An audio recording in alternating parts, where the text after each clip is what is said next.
आप सभी का फिर से मेरे ज्ञान गंगा चैनल में स्वागत है। आज हम व्यंजन संधि पढ़ने वाले हैं। पिछले वीडियो में हमने स्वर संधि के बारे में जाना था। आज हम व्यंजन संधि के बारे में जानेंगे। देखते हैं व्यंजन संधि किसे कहते हैं। जो उसकी परिभाषा है वो परिभाषा हम पहले देखते हैं। व्यंजन संधि व्यंजन का स्वर या व्यंजन के साथ मेल होने पर जो परिवर्तन होता है उसे व्यंजन संधि कहते हैं। व्यंजन का मेल होता है किसके साथ? स्वर या व्यंजन के साथ। या तो स्वर होता है या तो व्यंजन होता है।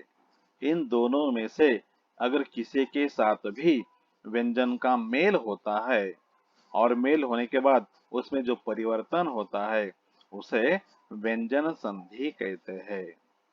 तो व्यंजन कौन से है ये हम सभी को पता है। तो क से लेकर ग तक जो अक्षर है वे सभी व्यंजन। तो व्यंजन किसे कहते हैं? जो स्वर पर निर्भर होते हैं। उच्चार करते समय, बोलते समय अगर स्वर की मदद हमें लेनी पड़े तो उसे व्यंजन कहते हैं। ठीक है। तो व्यंजन संधि के जो नियम है वह नियम हम देखने वाले हैं। तो पहले एक उदाहरण देखते हैं व्यंजन संधि का। उदाहरण है अप अधिक ज। तो यहाँ जो प है तो मेल बनाते समय उसका ब बनता है। नियम में हम देखेंगे आगे। तो प का यहाँ पर ब बनता है।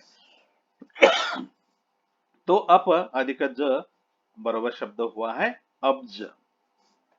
तो नियम कौन कौन से हैं देखते हैं।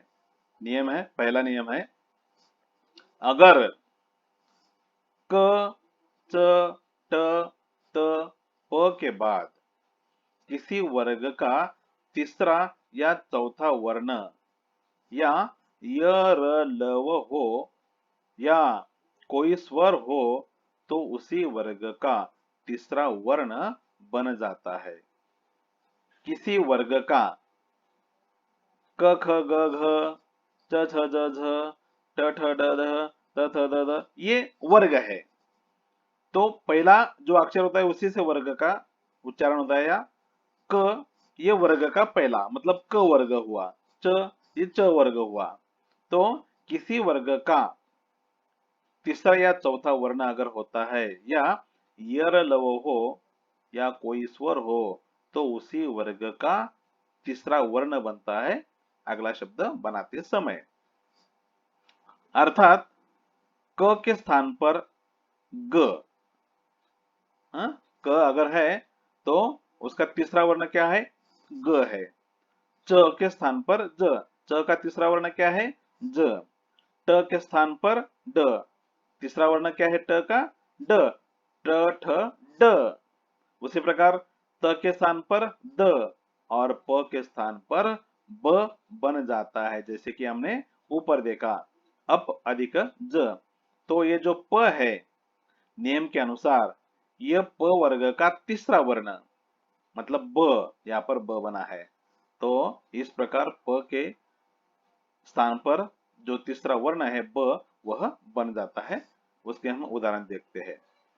दिक अधिक गज। यहाँ पर क है तो क वर्ग का तीसरा अक्षर होता है ग। तो दिक अधिक गज दिग्गज यहाँ पर बना ग। वाक अधिक ईश तो क का बना यहाँ पर ग वागिश। अच अधिक अंत च छ ज ये तीसरा वर्ण है उसी वर्ग का तो अजंत। षट अधिक यंत्र ट ठ ड ये तीसरा वर्ण है तो षड्यंत्र। सत अधिक भाव त थ द ये तीसरा वर्ण है तो सद्भाव सद्भाव। इस प्रकार उसमें परिवर्तन आ जाता है। तो नियम के अनुसार क च ट त प के बाद इन शब्दों के बाद इन अक्षरों के बाद क च ट त प के बाद अगर किसी वर्ग का तीसरा वर्ण चौथा वर्ण या येरलव हो तो या कोई स्वर हो तो उसी वर्ग का तीसरा वर्ण बन जाता है। तो इस प्रकार ये पहला नियम है। दूसरा नियम देखते हैं। यदि किसी वर्ग के पहले क्या हो, क च ट त प का मेल न या म वर्ण से हो तो उसके स्थान पर उसी वर्ग का पांचवा वर्ण बन जाता है। यहाँ पर हमने देखा तीसरा या चौथा वर्ण बनता है, तो यहाँ पर अगला नियम है पांचवा वर्ण बनता है। किसके बाद, क च ट त प का मेल, इन अक्षरों का मेल किसके साथ, न या म वर्ण से हो। क च ट त प इन अक्षरों का मेल न या म से हो तो उसके स्थान पर उसी वर्ग का, इन्हीं वर्ग का पांचवा वर्ण हो जाता है।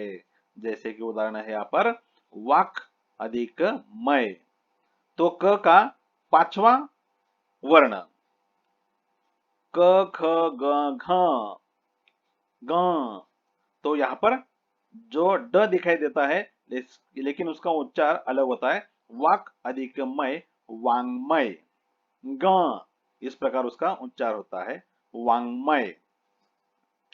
अच अधिक नाश अन्नाश, च छ ज झ न, इस प्रकार उसका हम उच्चार करते हैं।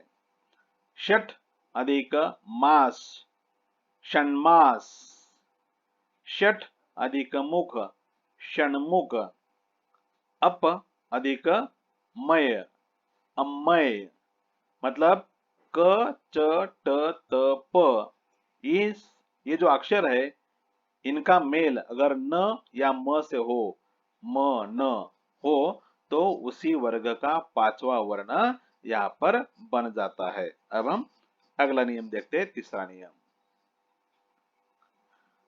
त के बाद च या छ हो तो च का ज बनता है, या झ हो तो त का ज बनता है। ट या ठ हो तो त का ट, आधा ट, जिसे कहते हैं वो बनता है। ड या ढ हो तो त का ड, और ल हो तो त का ल, आधा ल बन जाता है।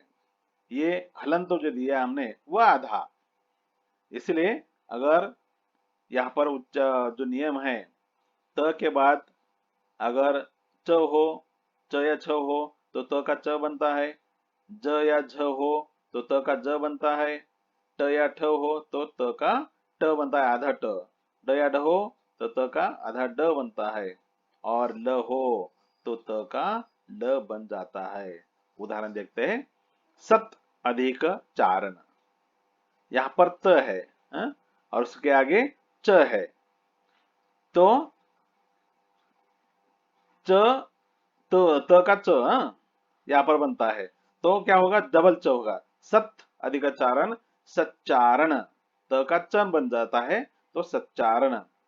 सत अधिक जन, तो त का यहाँ पर ज बना है सज्जन। जगत अधिक ईश जगदीश। उत अधिक डयन उड्डयन। उत अधिक लेख उल्लेख। तो इस प्रकार यहाँ पर यह नियम भी हमने देखा है। अब अगला नियम, चौथा नियम हम देखते हैं। म के बाद कोई भी स्पर्श व्यंजन हो। स्पर्श व्यंजन कौन से है, क से लेकर म तक। म के बाद कोई भी स्पर्श व्यंजन हो तो उसी वर्ग का पंचम वर्ण लिखा जाता है। पंचम वर्ण की अपेक्षा अनुस्वार लिखने से आसानी है। तो यहाँ पर ये जो नियम है, अगर म के बाद स्पर्श व्यंजन मतलब कौन से, क से लेकर म तक, तो उसी वर्ग का पंचम वर्ण लिखा जाता है, और उसके बदले हम अनुस्वार भी लिख सकते हैं। तो जैसे यहाँ पर उदाहरण है, अहम अधिक कार, यहाँ पर म है तो पांचवा वर्ण पंचम वर्ण अहंकार, तो इस प्रकार अनुस्वार देकर यह लिखा जाता है। अगला शब्द है सम अधिक भव, तो शब्द बनता है संभव। किम अधिक तु, शब्द बनता है किंतु। सम अधिक बंध, संबंध। अनुस्वार देने में आसानी है, इसलिए यहाँ पर अनुस्वार देकर ही हम लिख सकते हैं। अगला नियम है पांचवा, म के बाद कोई भी अंतस्थ, अंतस्थ मतलब य र ल व, म के बाद कोई भी अंतस्थ या कोई भी उष्म व्यंजन, उष्म व्यंजन मतलब श श स ह हो तो म अनुस्वार लिखा जाता है। देखो क्या नियम है, म के बाद अगर यरलव है या श श स ह है तो म कैसे लिखा जाता है, अनुस्वार में लिखा जाता है। और एक दूसरा उसमें एक हिस्सा है, म के बाद अगर म है, म के बाद अगर म है तो क्या बनता है, म मतलब डबल म बनता है। म को म जोड़कर भी हम लिखते हैं, अगर म के बाद म है तो म जोड़कर हम लिखते हैं, इस प्रकार भी ये नियम है। तो उदाहरण देखते हैं, सम अधिक मति, तो बनता है शब्द म को म जोड़कर यहां पर लिखा है सम्मति। सम अधिक मान, सम्मान। सम अधिक हार, उष्म व्यंजन है तो उसके लिए अनुस्वार, सम अधिक हार, संहार। सम अधिक सार, संसार। सम अधिक योग, संयोग।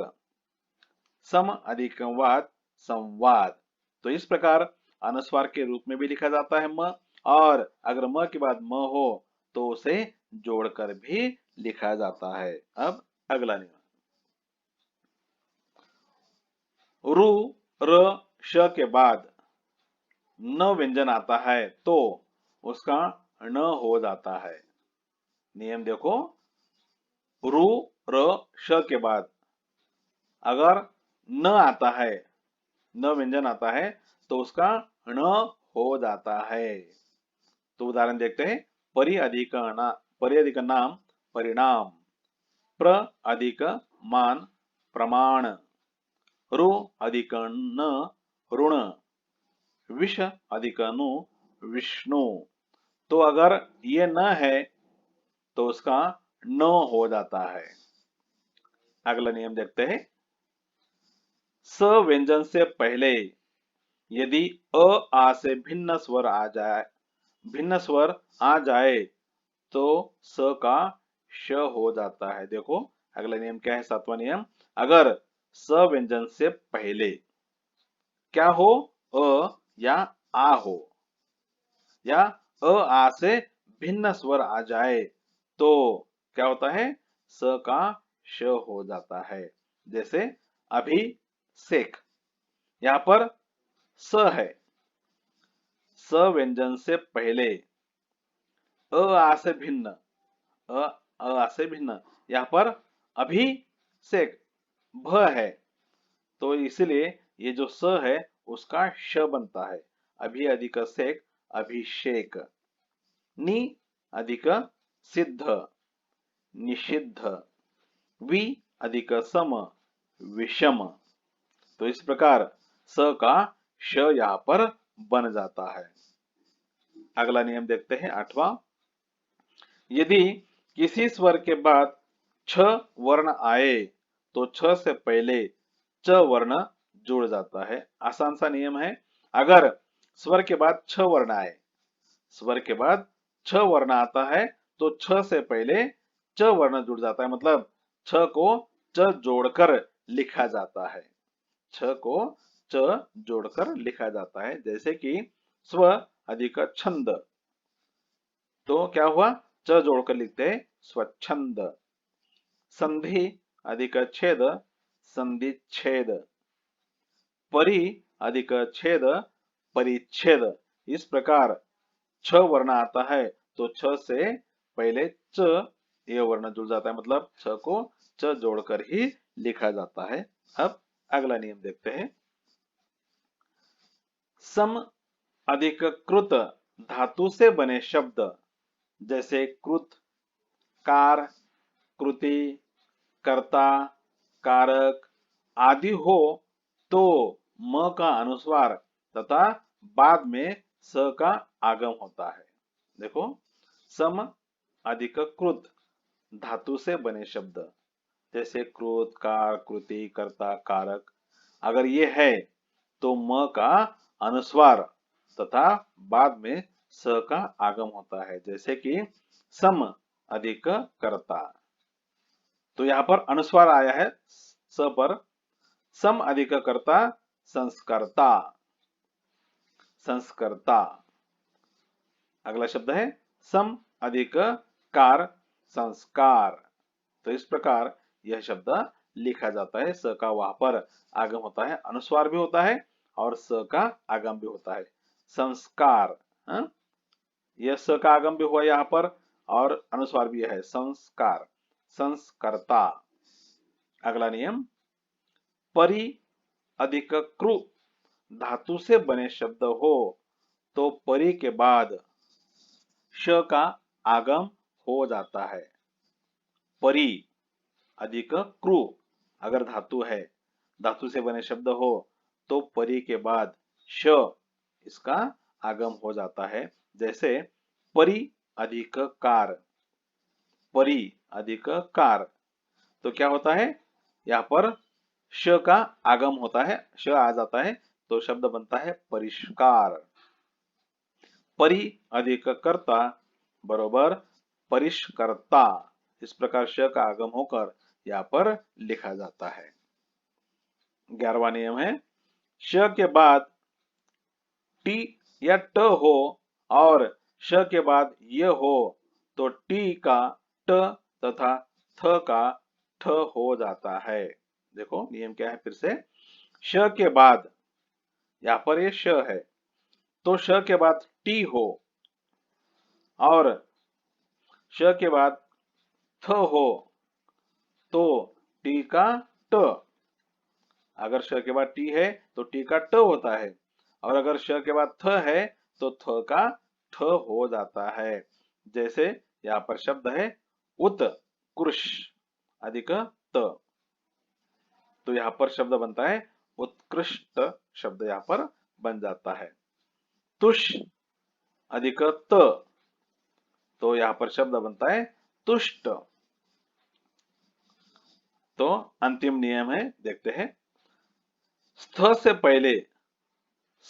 पहले ई या उ स्वर हो तो स्थ का ष्ठ हो जाता है। अगर स्थ से पहले, ये जो स्थ है, स्थ से पहले ई तो धी, यहाँ पर ई शब्द है, ई अक्षर है, ये ध व्यंजन है लेकिन इसका उच्चारण करते समय ई का यहाँ पर उच्चारण होता है। स्थ से पहले ई या उ हो तो स्थ का ष्ठ हो जाता है। जैसे कि युधि अधिक स्थिर, यहाँ पर स्थ है, यहाँ पर ई है तो स्थ का ष्ठ होता है, इसलिए शब्द बना है युधिष्ठिर। नि अधिक स्थूर, यहाँ पर स्थूर शब्द है या नी व्यंजन में ई स्वर है तो इसीलिए यहाँ पर शब्द बनता है निष्ठुर। तो इस प्रकार यहाँ पर व्यंजन के 12 नियम हमने देखे। अगला जो हिस्सा है विसर्ग संधि का वह हम अगले वीडियो में देखेंगे। धन्यवाद।